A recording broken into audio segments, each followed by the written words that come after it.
Hello,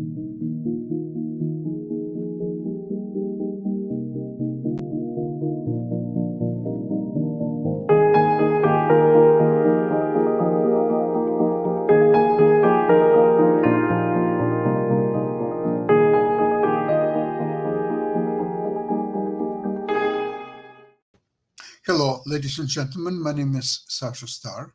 It's a Ukrainian show on Pod TV. Also, we'll talk a little bit about Russia and China. And our guests today are Dr. Jonathan Lockwood. Welcome to the show, Jonathan. Thank you, Sasha. Good to be here again. Great to have you. And Ivan Kucherenko from Kyiv, Ukraine. Welcome to the show, Ivan. Hello, Sasha. Hello, Great. Jonathan. Great to see you. Ivan, question number one. Do you have any videos that you would like to share? Yeah, let's start with it. Okay, thank you. Человек, который хоть раз держал в руках какое бы то ни было оружие, знает, что гораздо лучше и безопаснее, если оно будет в разряженном виде храниться. Приказываю министру обороны и начальнику генерального штаба перевести силы сдерживания российской армии в особый режим несения боевого дежурства. Almost 30 years ago, Ukraine, the world's third largest nuclear power at the time, gave up its nuclear weapons. This happened after the Budapest Memorandum was signed. Bov's editorial team will tell you how this document influenced Russia's full-scale invasion and why the West is helping Ukraine so actively. After the collapse of the Soviet Union, skeptics said that the formation of new states with high nuclear potential will pose an increasing nuclear threat. One of these states was Ukraine. 2,000 strategic warheads, approximately 4,000 different types of tactical nuclear weapons, and about 1,000 soldiers and officers who serviced them.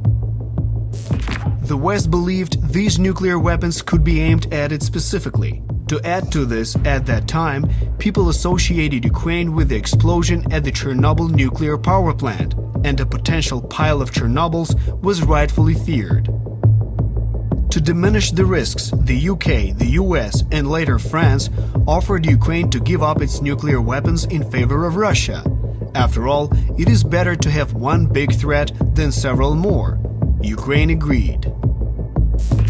In exchange for Ukraine's nuclear potential, the maintenance of which required high operating costs, the world's leading countries guaranteed the security of its sovereignty.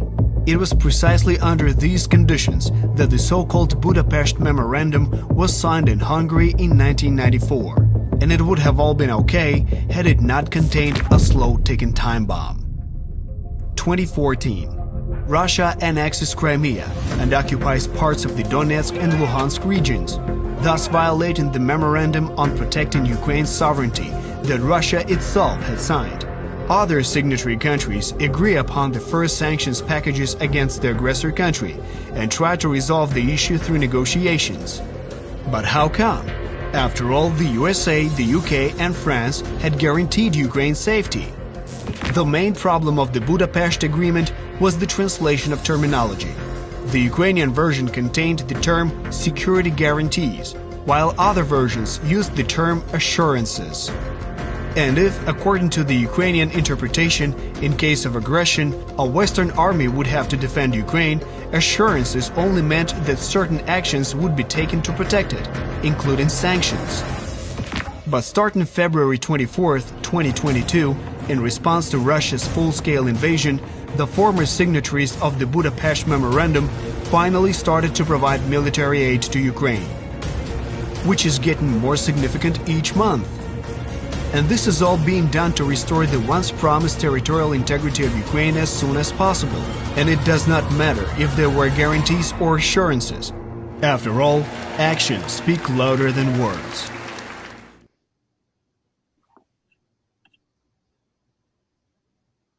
Thank you. It's a great video, and I was always trying to dig into this so-called memorandum, the Budapest Memorandum, namely, to understand what's a legality and what is a common sense of follow-up on this memorandum and what other countries could have done better and so on, until one of the U.S. officials on our program, not on this one, but the other program on Pod TV, he said that it was just a memorandum. It was basically a voiced opinion, agreement. You can talk about it for hours, but it was not a treaty.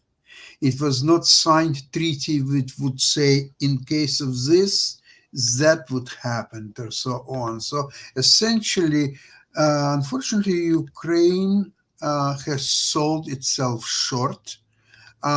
It should have been at least financially compensated for all the hardware that it delivered to Russia, which potentially could become its enemy, which actually happened. So if US was so interested to have all the nuclear weapons in one place instead of 4 places, so a party which would agree to deliver its nuclear weapons should have get, beside all these guarantees and assurances, it should have get some hard cash, say maybe $50 billion. That would do nicely. Or you can't pay $50 billion, then we have no deal.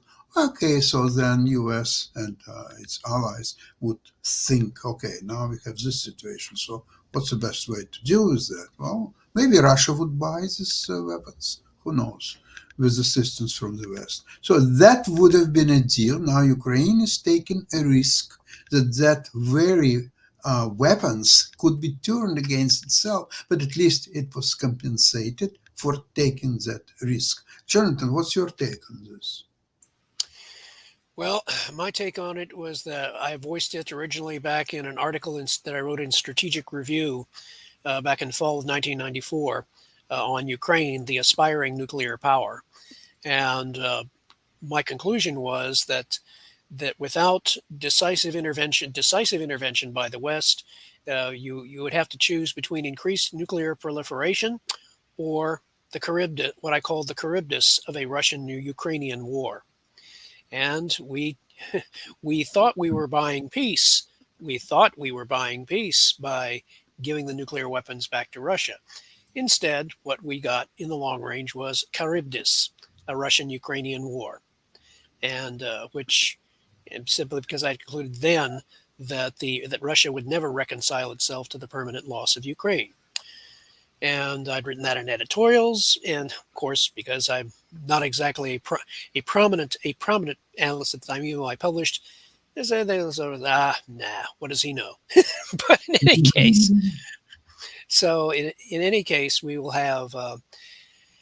It's interesting to note that Putin, in one of the speech that was just shown in Ivan's video, is that he said he had directed that Russia's nuclear deterrence forces. Now, you must remember how this sounds from the Russian perspective, because from the Russian language, the Russians, when they translate the word deterrence, when I first encountered it in Russian analyses of U.S. strategy, and they encountered the word deterrence, they would translate it 2 ways. One, the word sdерживание, which means to restrain or hold in check. Sdерживание, thank you.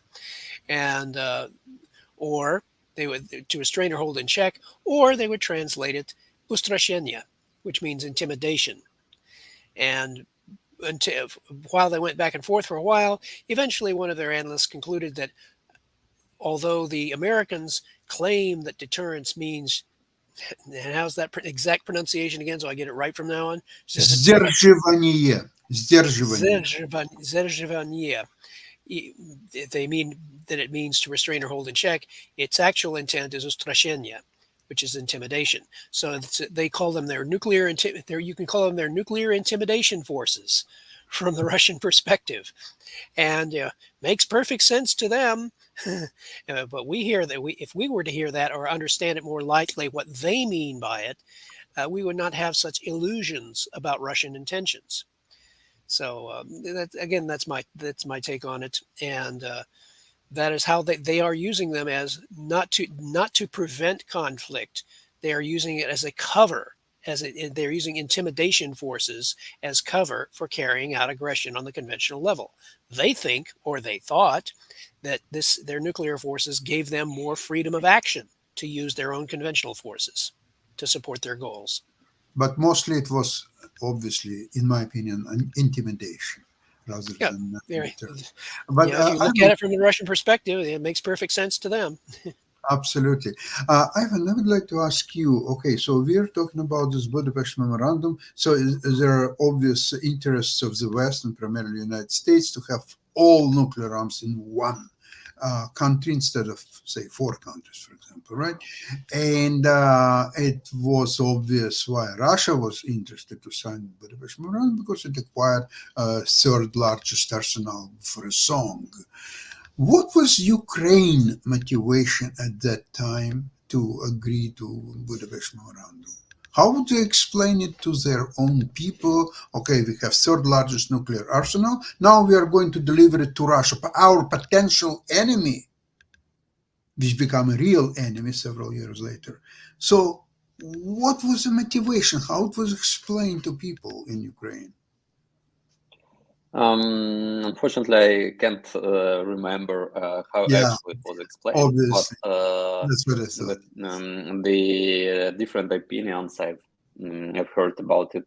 First of all, it was a mean of high operational expenses of keeping this nuclear arsenal, and it was like a rational explanation of why we are giving our nuclear weapons.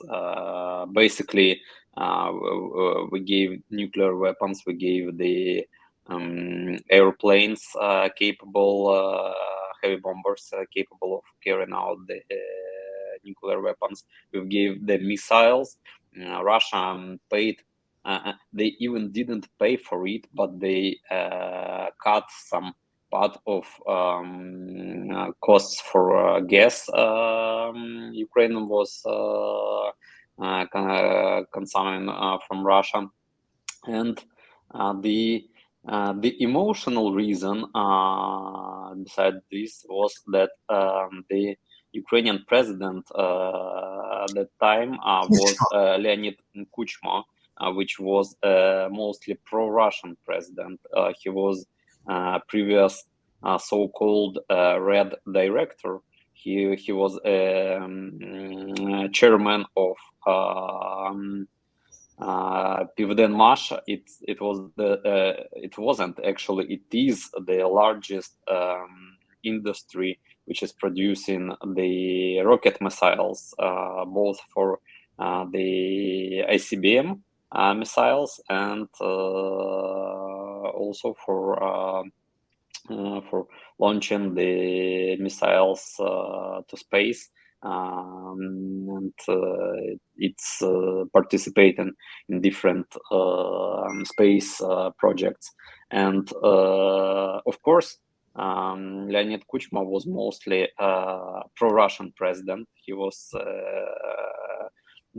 a communist, and he didn't consider Russia to be his enemy or enemy of Ukraine. And unfortunately, the part of Ukrainian politicians at that time who considered Russia to be our enemy in the future was too low to make some significant impact on this deal.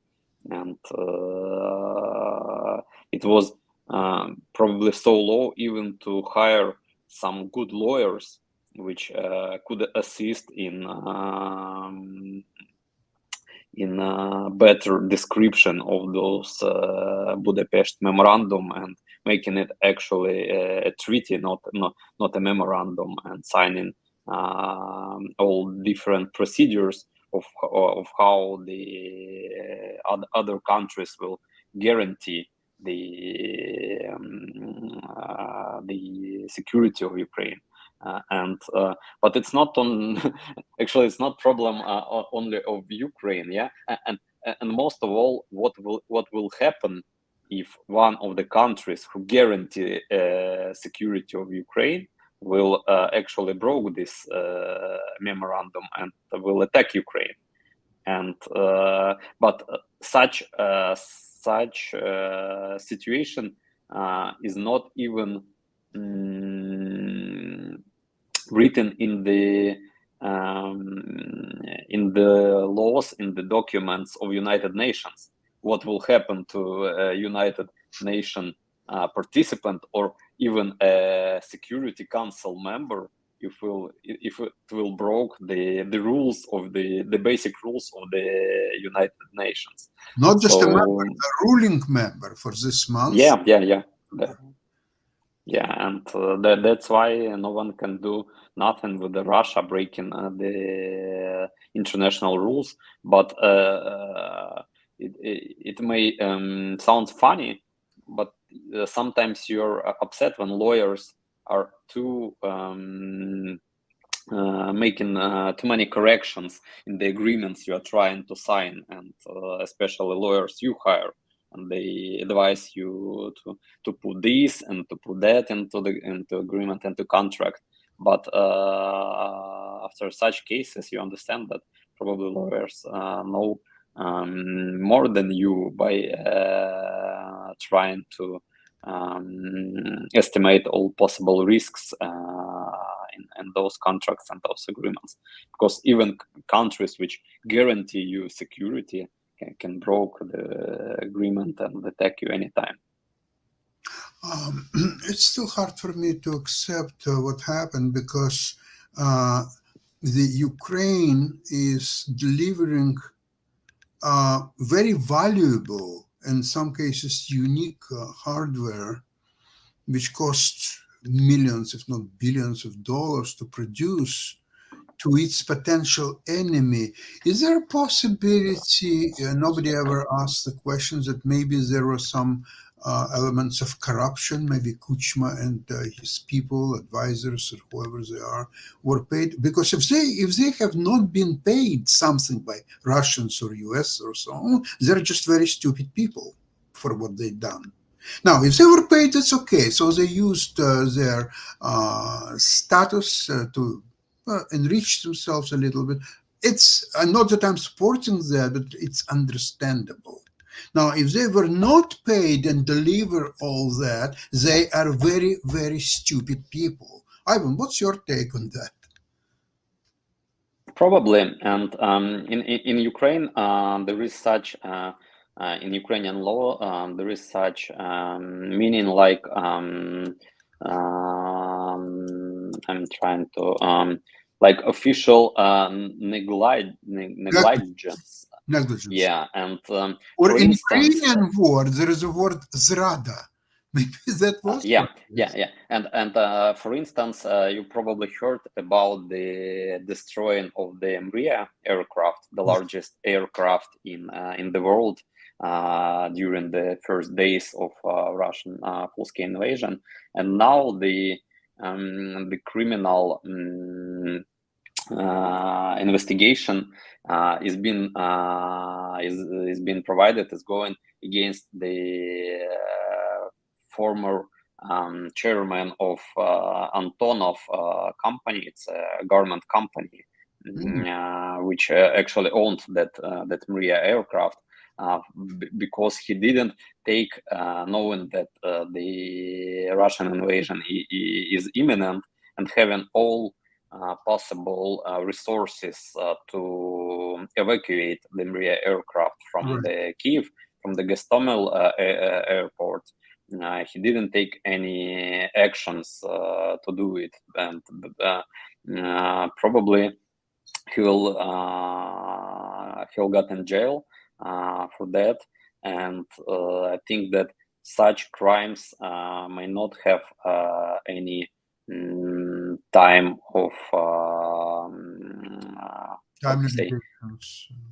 time limitations, and probably after the end of this war, we should also investigate the signing of Budapest Agreement, and what was motivation of Leonid Kuchma and other Ukrainian officials who were responsible for signing it, why they signed it on such conditions, what was beside that, and hopefully they will be punished as well, because recently Bill Clinton said that if he could predict that giving up the nuclear arsenal from Ukraine will cause such kind of war, he never pushed Ukraine to give up their nuclear arsenal.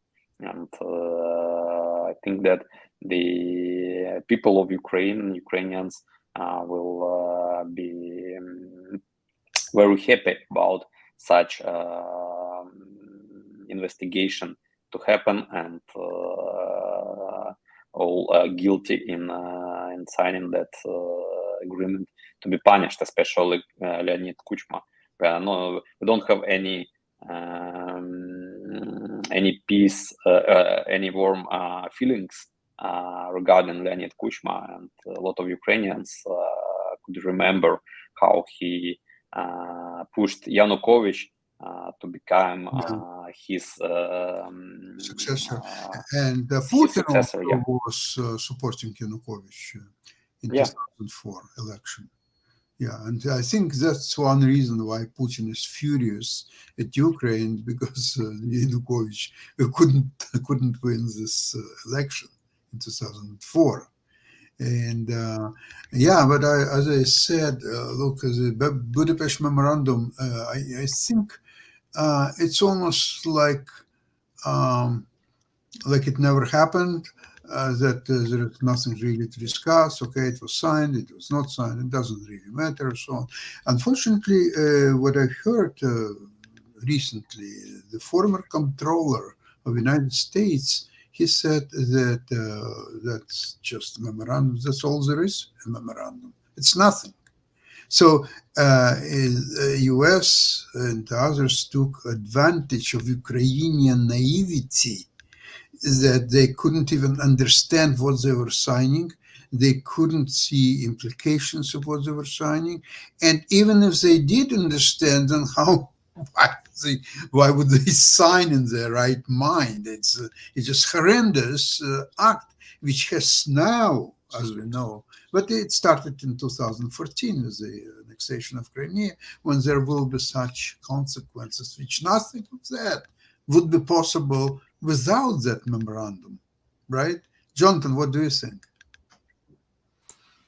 Well, given this recent lesson of the Budapest Agreement, and once the Ukrainian-Russian war is successfully concluded in Ukraine's favor, I can pretty well predict what the Ukrainians are going to want once a peace is established. Obviously, top on their list, they're going to want to become full members of NATO. That's no question there. In addition, once they are full members of NATO, given the conduct of Russia during this war so far, Ukraine is going to want ballistic missile defenses on its territory.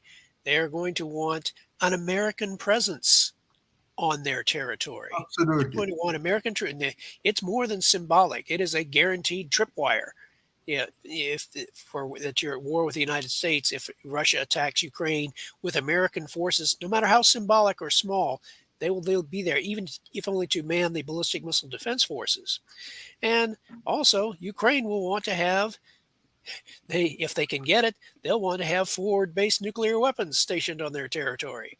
So that as a member of NATO, and believe it or not, I would not bet against Finland wanting to have similar defenses and forces on their territory. They will want American forces on their territory, as well as ballistic missile defense forces, as well as nuclear forces, in order to not to attack Russia, but to contain it in a new version of the containment strategy. Russia will be unable to expand, and just like George Kennan had concluded in formulating the original containment strategy. So if Russia cannot expand, it will eventually collapse under the weight of its own internal contradictions and problems. Brilliant. I totally agree with you, Jonathan. There was very interesting. I'm listening to Ukrainian and Russian sources a lot, and one thing what I've learned is that U.S. when they warned Putin not to use nuclear weapons, in fact, what they presented is a system of 5 missiles that are hitting exactly the same target, one after another, and at the end of the day, the last one penetrates any bunker or whatever structure it might be up to 2,000 meters. It's 2 kilometers deep. And the deepest Putin's bunker is only 300 meters deep. So That's more than enough to ruin his day. More than enough. Yeah, even if one of those missiles will miss for whatever reason, the four will do for sure. However, they mentioned that in China, their deepest bunker is exactly 2,000 meters deep. So maybe that's why the system was designed as exactly 2,000 meters and not so. And finally, what I'd like to mention is this idea of Putin to bring the nuclear weapons to Belarus. A lot of people now are saying that, first of all, Belarus already most likely have Russian tactical nuclear weapons. Number two, even if it doesn't, they have, and for example, so the concept is that Belarus now can threaten the Baltic republics and Poland, which is very close, and so on and on and on. It's nonsense because Russia has the Iskanders in Kaliningrad, which is exactly just as close to all those countries as Belarus. So what do they need Belarus when they have already Kaliningrad, which has all kind of weapons? Jonathan, what do you think? Is it nonsense? The fact that they're forward basing these tactical nuclear weapons, it reminds me of what my former dissertation professor, Dr. Garay, once said in a discussion of finite nuclear deterrence. He was talking about using France as an example. He said, well, the French, with their force de frappe, could threaten to destroy 10 Soviet cities. The Soviets, on the other hand, could threaten to turn France into a parking lot, at which point the French lose interest in being a nuclear power. Rather dry sense of humor. But the point is, at this point, yeah, if you forward base, I don't think the Belarusians have a vital interest in becoming a potential nuclear counterstrike target, which is what they would be. Russia is not, if they're supplying them with tactical nuclear weapons, they're using them as trying to use them as a forward nuclear base, but the Russians aren't really supplying any significant ballistic missile defense systems, which would indicate a more serious intent in ensuring that its ally, and I put that in quotes, survives its first use of any tactical nuclear weapons against NATO. And keep in mind, in accordance with the former Warsaw Pact nuclear plans, which called for the use of up to 300 nuclear weapons against NATO in the event of an actual war against NATO, in order for Putin to threaten this credibly, he has to be prepared for the mass use of nuclear weapons, not just a symbolic use of a few tactical nuclear weapons. I mean, in this case, it's all or nothing. He has to be able to deliver a knockout blow with his nuclear forces, which have never really been tested. And given the rate of radioactive decay in certain of these materials, there's a good chance that a lot of these so-called tactical nuclear weapons may not actually function. So there is that risk. And before he would do that, I think he has to dig a new bunker 3 kilometers deep, and only then. Really deep. But I don't think the Russians have technology to build 3 kilometers bunker for him. And it's not just a bunker; it's it has to have an office. This recent revelations of the detector from that office better have really good air conditioning. Yeah. And he said that all his offices are all the same. Must be the same telephone so he would know how to dial and all the other stuff or so on. And Putin still doesn't use internet. Whenever he is going, he must have the television that shows all his propagandist channels and no internet whatsoever. Can you imagine that? That's incredible. That's what I learned. Just from this guy who just made it to from his he was a technician, radio and security officer in Putin's very close cycle, and he became very disappointed with this war. He started in February last year, and he decided to quit. And he was able to take his wife and son, I think, out, but his parents are still in Moscow, so they're already been interrogated and so on. So it's not very pleasant situation for him. Now, the last Levin mentions that I read fantastic article. Unfortunately, I don't have option to share it with you, but maybe you've seen it. It deals with the upcoming attack of Ukraine, and they showed, I have a picture in front of me, of the incredible new technique that is coming from the West. So they're like huge, they look like a tank, but in front of it is like a bulldozer and equipment to deal with the mines, because Russians put probably a lot of mines. So it can It's a defuse the mine.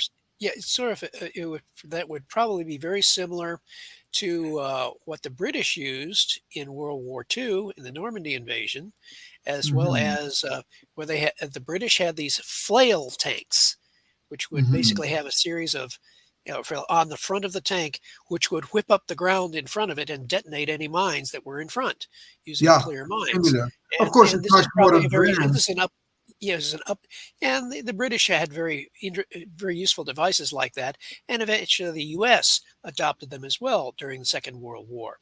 And this is probably an updated, much more high tech version of that same concept that was first used in World War II. So if the Ukrainians have these flail tanks, so to speak, anti-mine flail tanks, that would be very useful, and it increases the unpredictability of exactly where the Ukrainians could strike in their counteroffensive. I Actually, mean, so if so it's the whatever mines Russian already put in, it's not going to be a great defense for them, because these machines will really yeah, defuse and them. you have to, and in order for a minefield to be effective, it has to be covered. It has to be backed up by both personnel who can cover the minefield and attack forces trying to get through the minefield, as well as have that minefield covered by artillery fire. So the minefields are meant to delay and they are meant to channel attacking forces, and unless, of course, the attacking forces have those anti-mine flail tanks. So Hmm. Yeah, it's all in preparation right now. All this machinery, there's so much already came to Ukraine and keep coming to Ukraine. So it will be very, very difficult to delay much for this attack. I think the latest yeah, it will be yeah, probably you have to. mid-May. The Ukrainians have to wait for just the right moment. Yeah, They have to time this very carefully, because you don't want to, if you wait, if you launch the attack too soon, you don't have the full weight of your offensive behind the punch, and you run the risk of it being slowed down. If you wait too long, you run the risk of the Russians being allowed to recover sufficiently to mount a strong defense. So it's up to the Ukrainian military leadership and the political leadership to time this very carefully. They're just like a boxer that sees his opponent has exhausted himself, flailing away and not delivering a knockout punch. Now the Ukrainians, like a skilled boxer, has to wait for just the right moment to counterattack with his own set of punches designed to put his opponent on the canvas. all So right. that is what Ukraine is waiting for. This is all timing now. It would be And great, Ivan, in some cities close to Ukrainian border, maybe like Belgorod, maybe, I don't know, some Rostov, maybe Kursk, maybe some others. Are there any Ukrainian enclaves, Ukrainian people in those cities? Are you aware of it? Definitely, there are a lot of Ukrainians who actually moved to those regions, and there are numerous Russians actually who support the Ukraine in this war and who provide Ukraine with the intelligence, who destroy the logistic supplies of the Russian army, so-called Russian partisans, and definitely they will assist in Ukrainian counteroffense. Actually, I've heard that probably Ukraine will strike on one, two main directions, and they will use up to 3 or 4 some disgusting directions in order to make Russian army panic, and maybe some of those directions will be not on occupied Ukrainian territories, but on Russian territories, like Belgorod or Kursk regions, in order to make Russians take some backup forces from the front lines and move them there. And no one knows, as I've said before, where Ukraine will counterattack. But and it's just as well that no one does really know, because the Russians are very carefully watching all of the discussions, trying to figure out, okay, which is the right one, which is their real intent. And in one sense, all of this discussion going on by all these various parties, it does in one sense work in our favor, in that it confuses the Russians. Okay, which expert really knows what's going on? Which expert is the most accurate? Because they're getting all this conflicting information. And there's a very good chance that in the midst of all this, the Russians will guess wrong, which is to our advantage. I guess Ukrainians will not repeat Russian stupidity when they attack Bakhmut now for several months. And they took one building, and his name Prigozhin put some kind of flag, not even Russian flag. He put his own flag that they already taken main building in Bakhmut, but the next building right next to it, they still couldn't take it. So that's really funny, because if Ukrainians, for example, if let's see a place like Melitopol, they don't have to take Melitopol. They can go around it from the west and from the east, right to the Azov Sea, cut Melitopol. It will be still there, but nobody can supply that anymore. So they will be there for a few weeks here and there until they will eat everything. They will eat each other, and then whoever is alive, they will give up. That's really... They will just they will surrender, because Russian troops, they don't have such a high level of motivation to protect their land like Ukrainian soldiers have, and because of Ukrainian soldiers have such high level motivation, they keep Bakhmut for 8 months already. Russians can't take it, and all previous Ukrainian counterattacks shown that when Russian see the possibility of being surrendered, they just throw away all their weapons, all their tanks, all their artillery, and just run away. And hopefully the upcoming Ukrainian counterattack will be so surprising and will be so fast, like it was during the liberation of Kharkiv region, that Russian troops will just not will not have any time to run away, and they will be surrendered, and the only way for them will be to surrender.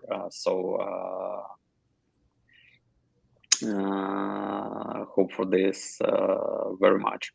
Yeah, well, there is one announcer, a very pretty girl on one of the Ukrainian channels, and she talks in Russian. She's talking to Russian soldiers. So she says effectively, our dear Russian boys, look, you have three choices now before you. Okay. The choice number one, to be killed. So you wanted to come to Ukraine, you will stay in Ukraine forever. Okay. The option number two, you can turn yourself and give up to Ukrainian army. You will be well treated. No, nothing horrible will terrible will happen to you, and will take care of you. Option number three, just leave. Just leave Ukraine, go back to Russia, and do whatever you want in Russia. You can fight in Russia against each other. You can do anything what you want in Russia. Forget about Ukraine, just leave it. These are your three options. Most of you will stay here in Ukraine forever. Those few lucky of you, you can choose to turn yourself in or go and leave and never come back. Okay, with that, I would like to thank you so much for participating in today's program. And I will see you next week, Tuesday. Bye-bye, everybody. Slava Bye. Ukraini. Героям слава. Thank you.